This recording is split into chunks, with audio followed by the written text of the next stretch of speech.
See muru siin meie jalge all haljendab väga jõudsalt, aga väidetavasti siin ei ole ei voolikuga, ei kastekanuga kastetud üldsegi mitte. Sellel konkreetsel muru on paigaldatud automaatne kastmissüsteem, mida siis juhib seal pumbamajas olev keskus ja mis siis käib täiesti automaatselt. Vihustid on peidetud täiesti maa alla ära, paigaldatud maaga niimoodi tasa, et muruniidukiga saaks teda ilusti üle niita ja põhimõtteliselt on nad peidus, et murumätas kasvab sinna ümber ja neid ei olegi näha. Kuidas see ülestõusmine käib? Nad on nüüd jaotatud gruppidesse, igal grupil on oma magnetventiil. Keskus saadab signaali magnetventiilile, et mis nüüd tööle peatrassis on kogu aeg surve sees.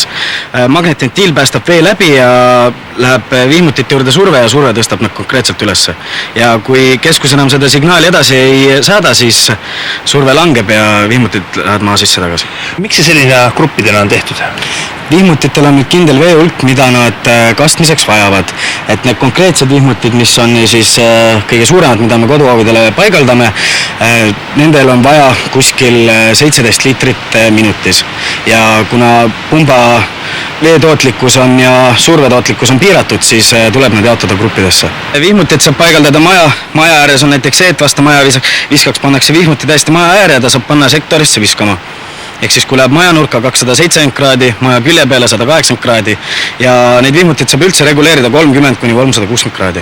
Üks vihmuti on see, kui me siin pildis näeme, mis on nagu natukene joana ja ise pöörab, aga osa on päris lehvikuna laiali ka. Jah, need on need kõige väiksemad tüüpi vihmutid, mis siis viskabki lehvikuna, et selle hea eripära on see, et neid saab ka panna erinevad kujundeid viskama, et saab panna kandiliselt, saab panna 8 nurka, et neid variante on päris palju. Kui inimesel on mingid istikud ja tal on ainult ühte konkreetset ala vaja kasta, siis saab selle ideaalselt sinna panna. Aga vaatasin siin, et need kuuseekid olid ka tegelikult väga ilusad, olgugi, et nad on praktiliselt mere ääres liiva peal. Siin on ka teie käsi mängus, et nad nii haljad on. Jah, sinna on paigaldatud piisktoru, mis siis tavaliselt paigaldatakse konkreetse istiku juurde. Seal eki ääres on seda mitusada meetrit, seda piisktoru ja see kastab siis maa alt õrnalt. Aga kuidas nüüd need vihmutid ikkagi teavad, et täna tasub kasta ja ütleme mõni teine päev, kui juhtub vihma tulema, siis ei kasta? Selle puhul saab keskusele paigaldada vihmaonduri, mis siis teatud niiskuse saavutamisel lülib automaatselt keskuse välja. Ja kui jälle kuivaks läheb, siis lülib jälle keskuse sisse ja kastmine jätkub vanaviisi edasi.